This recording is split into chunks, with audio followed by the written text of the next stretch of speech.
Praise the lord. Good morning. ఈరోజు దేవుని వాగ్దానము కీర్తనల గ్రంథము 85వ అధ్యాయము 12వ వచనము. యెహోవా ఉత్తమమైన దాన్ని అనుగ్రహించును. ఆమెన్.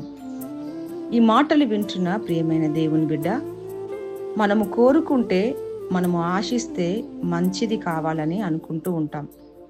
మన బిడ్డలకి కూడా మేలైనది, మంచిది, శ్రేష్టమైనది ఇవ్వాలని అనుకుంటూ ఉంటాం. కానీ మన పరలోకపు తండ్రి తన బిడ్డలకు ఉత్తమమైనది అనుగ్రహిస్తారని వాక్యము సెలవిస్తుంది. ఉత్తమమైనది అంటే హాని చెయ్యనిది, శాశ్వతంగా మేలు చేసేదిగా ఉంటుంది. మనము నేడు మంచిది అనుకున్నది చివరికి కీడుగా మారొచ్చు.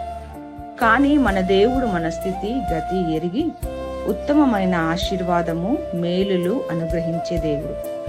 ఆయనకు నమ్మకంగా ఉన్నప్పుడు తప్పక ఈ వాగ్దానము పొందుకుంటాము. ఈ మాటలను దేవుడు దీవించి ఆశీర్వదించునుగాక. ఆమెన్. ఆమెన్. ఆమెన్.